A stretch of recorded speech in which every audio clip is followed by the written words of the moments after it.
ভিডিওর এই ভিডিও তোমাদের second semester Calcutta university political science honours মানে ডিএসসি 2 পেপারের সাজেশনস দিয়ে দেবো। সো এই ভিডিওতে যে কোশ্চেন্সগুলো আমি তোমাদের বলবো এর বাইরে আর কোনো কোশ্চেন্স তোমাকে পড়তে হবে না। এই কোশ্চেন্সগুলো পড়লে তুমি 100% কাউন্ট পেয়ে যাবে। অ্যান্ড ভালো করে কথাগুলো শুনবে। তোমাদের কোশ্চেন্স মানে অনার্সের কোশ্চেন্সগুলো কিন্তু একটুখানি ট্রিকি হয়। ট্রিকি মানে একটুখানি ঘুরিয়ে দেয়, তো তোমাকে কিন্তু অ্যান্সার্সটাও মানে উত্তরগুলোও কিন্তু ঠিকঠাকভাবে ভালো করে পড়তে হবে। কিভাবে কি পড়বে তোমাদের কোশ্চেন্স বলার সময় আমি কিন্তু বলে দেবো। কোশ্চেন্সগুলো ভালো করে শুনবে, আমি সাথে কিন্তু ইম্পর্টেন্ট কোশ্চেন বা স্টার মার্ক করা কোশ্চেন্সও কিন্তু বলে দেবো সাথে সাথে। প্রথমে হচ্ছে কি তোমাদের কোশ্চেন প্যাটার্নটা বলে দিই। তোমাদের হচ্ছে কি যে 75-এ পরীক্ষাটা হবে, 75-এ এন্ড সেমিস্টার হবে মানে অন্য কলেজে গিয়ে পরীক্ষা দিতে হবে, এবং 25 হচ্ছে কি টিউটোরিয়াল বা প্রজেক্ট যে হয় সেটা হবে। এবার কোশ্চেন প্যাটার্নটা কি, তোমাদের হচ্ছে কি যে 5টা প্রশ্ন আসবে 5 মার্কসের, যে কোনো 3টে করতে হবে তোমাদেরকে। অ্যান্ড 5টা যে 5 মার্কসের আসবে ওটা মডিউল 1 এবং মডিউল 2 থেকে। নেক্সট মডিউল, দুটি মডিউল থেকে দুটি 10 মার্কসের প্রশ্ন আসবে, মানে মডিউল 1 থেকে 10 মার্কসের দুটো আসবে, মডিউল 2 থেকেও 10 মার্কসের হচ্ছে কি যে দুটো আসবে। তো মডিউল 1 থেকে 10 মার্কসের একটা অ্যান্সার করতে হবে, মডিউল 2 থেকেও কিন্তু একটা অ্যান্সার করতে হবে, এটা লেখা আছে। সেম মডিউল 1 থেকে 20 মার্কসের দুটো দেবে, যে কোনো একটা করতে হবে। মডিউল 2 থেকেও সেম 20 মার্কসের দুটো দেবে, যে কোনো একটা করতে হবে 20 মার্কসের। ঠিক আছে, কোশ্চেন প্যাটার্ন ক্লিয়ার? এটা হচ্ছে কি জেনারেলদের কোশ্চেন প্যাটার্ন। কেউ যদি জেনারেলের আছো যারা দেখছো, তোমাদের তো সিলেবাস সেম, মানে ডিএসসি 2 মানে যারা অনার্স নিয়েছো, এবং যাদের এমডিসি আছে সেকেন্ড সেমিস্টার, এবং যাদের মাইনর আছে, তোমাদেরও কিন্তু সেম সাজেশনস বা সেম কোশ্চেন্স, সেম, শুধু কোশ্চেন প্যাটার্নটা আলাদা। এবার চলো মডিউল 1 থেকে সাজেশনসগুলো দেখে নিই।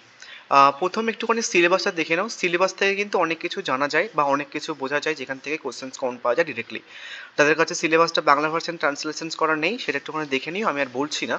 এটা মডিউল 1-এর সিলেবাস, আর এটা হচ্ছে কি যে মডিউল 2-এর সিলেবাস। ঠিক আছে, অ্যান্ড সকলকে বলবো যে অবশ্যই লাস্ট মিনিট সাজেশন দেখে নেবে, আদারওয়াইজ কিন্তু দু একটা প্রশ্ন আমি বাদ দিতে পারি বা কিছু প্রশ্ন হয়তো অ্যাড করতে পারি, সেক্ষেত্রে কিন্তু সমস্যায় ভুগতে পারো। এবার আসি মডিউল 1-এর প্রশ্নগুলো। মডিউল 1-এর 10 মার্কসের প্রশ্ন কটা বলেছি, দুটো আসবে 10 মার্কসের প্রশ্ন, যে কোনো একটা করতে হবে। তো মডিউল 1-এর ফার্স্ট 10 মার্কসের প্রশ্ন, ভারতের সংবিধানের প্রস্তাবনার প্রকৃতি ও তাৎপর্য বা গুরুত্ব লেখো। এটা কিন্তু মোস্ট ইম্পর্টেন্ট প্রশ্ন তোমাদের জন্য। নেক্সট প্রশ্ন, ভারতের কেন্দ্র ও রাজ্যগুলির মধ্যে আর্থিক বা অর্থনৈতিক সম্পর্ক বর্ণনা করো। এটাও কিন্তু ইম্পর্টেন্ট প্রশ্ন। নেক্সট, ভারতের প্রধানমন্ত্রীর ক্ষমতা বা পদমর্যাদা আলোচনা করো, বা বলতে পারে একটি সম্মিলিত বা জোট সরকারের প্রধানমন্ত্রীর কাজ ও ভূমিকা আলোচনা করো। নেক্সট হচ্ছে কি তোমার 4 নম্বর, ভারতের রাষ্ট্রপতির জরুরি ক্ষমতা আলোচনা করো। ভারতের রাষ্ট্রপতির জরুরি অবস্থা ঘোষণা সংক্রান্ত ক্ষমতা আলোচনা করো, বা বলতে পারো যে ভারতের রাষ্ট্রপতির ক্ষমতা ও পদমর্যাদা আলোচনা করো।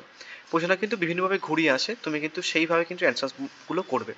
সো মডিউল 1 থেকে 10 মার্কসের দুটো প্রশ্ন আসবে, আমি কিন্তু 4টে রেখেছি। এখান থেকে তোমরা কম পেয়ে যাবে 100%, এর বাইরে কোনো প্রশ্ন আসবে না। একটুখানি জিনিস বলে দিই, যে 10 মার্কসের বা 20 মার্কসের যে প্রশ্নগুলো, সেই প্রশ্নগুলো কিন্তু তোমাদের 5 মার্কস দিতে পারে।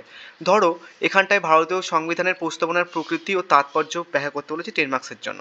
তোমাকে ধরো দিয়ে দিল ভারতের সংবিধানের প্রকৃতিটা লেখো, বা শুধু বলো তাৎপর্যটা লেখো, সেও দিতে পারে।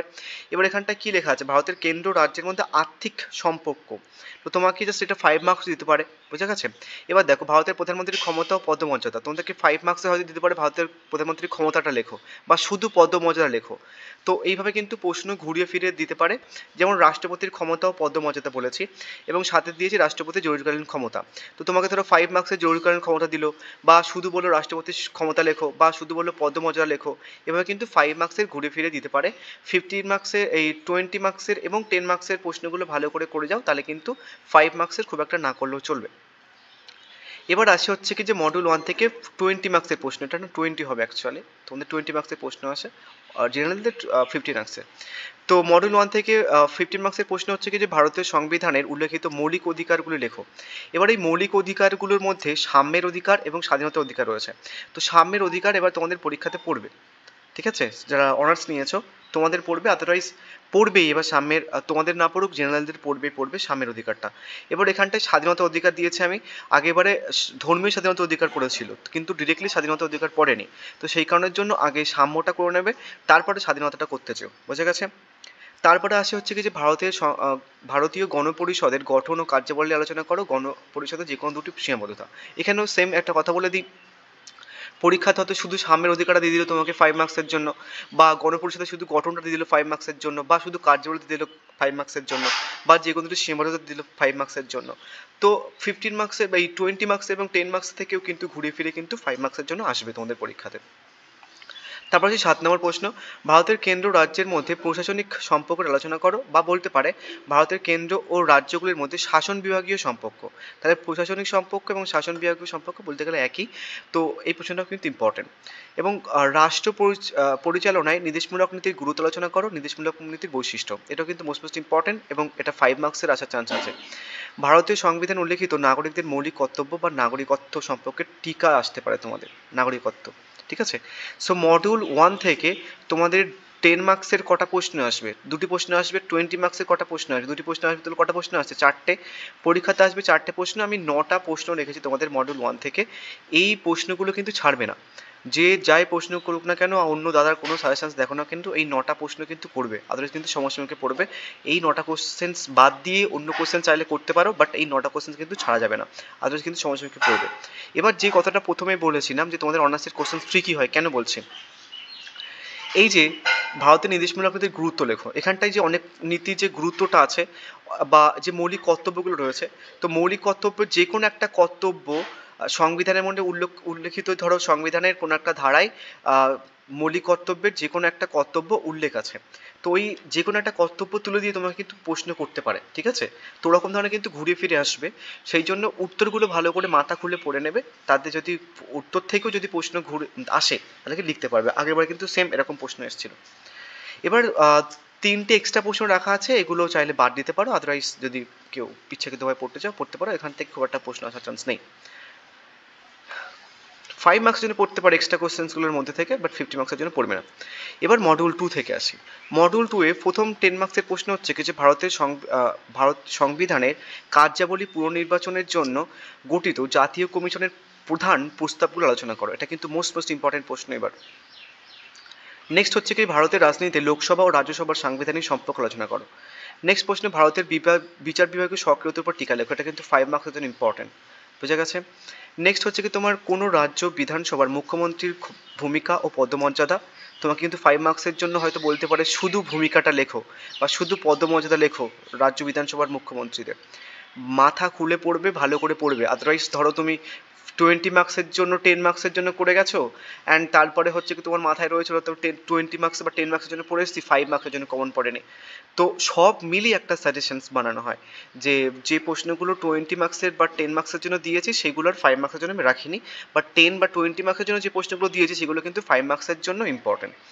ঠিক আছে, নেক্সট হচ্ছে কি তোমার 5 নম্বর প্রশ্ন লিখেছি হাইকোর্টের গঠন ও কার্যাবলী লেখো। প্রশ্নটা অনেকভাবে ঘুরে আসে, ভারতের যে কোনো একটি রাজ্যের হাইকোর্টের কার্যাবলী বা ভারতের অঙ্গরাজ্যের হাইকোর্টের গঠন ও কার্যাবলী। তো এখানটাও কিন্তু শুধু গঠন দিয়ে দিল বা শুধু কার্যাবলী দিয়ে দিল, এমনভাবে কিন্তু প্রশ্ন ঘুরে ফিরে আসে।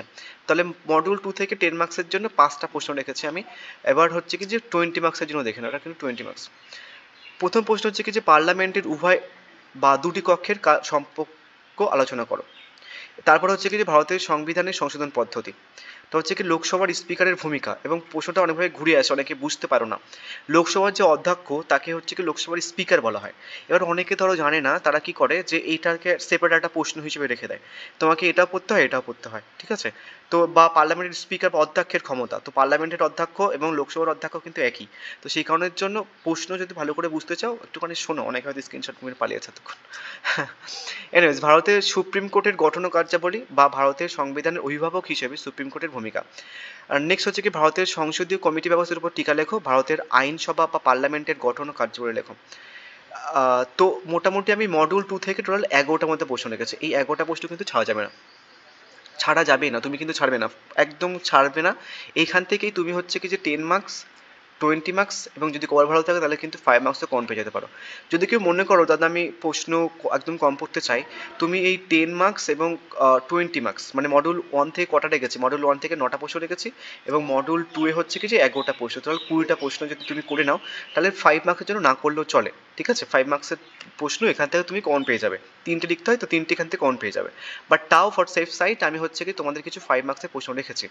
এই প্রশ্নগুলো খুব একটা 15 মার্কসে আসার চান্স নেই বা আসবেও না।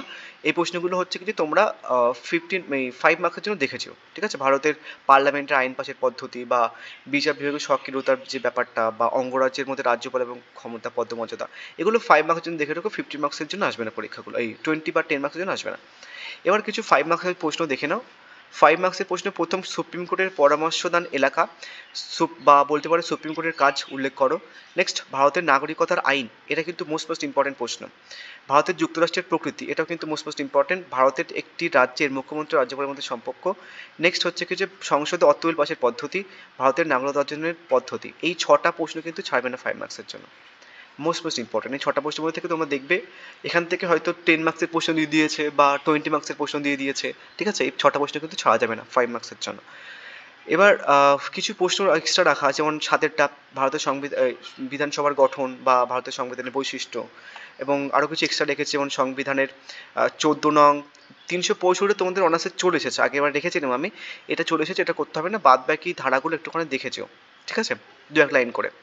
নেক্সট কিছু এক্সট্রা প্রশ্ন রাখা আছে, যেমন মৌলিক কর্তব্য বা অধিকার, নিবর্তনমূলক আটক আইন, নির্দেশমূলক নীতি ও অধিকারের পার্থক্য, রাজ্যের ভেটো ক্ষমতা, উপরাষ্ট্রপতি বা হাইকোর্টের বিচারপতি নিয়োগ পদ্ধতি বা অপসারণ পদ্ধতি, রাজ্যপালের সেচেতন ক্ষমতা, ভারতের সংবিধানের প্রস্তাবিত সমাজতান্ত্রিক শব্দটির অর্থ, অনাস্থা প্রস্তাব, রাজ্য আইনসভার গঠন, অর্থ কমিশন, খসড়া কমিটি।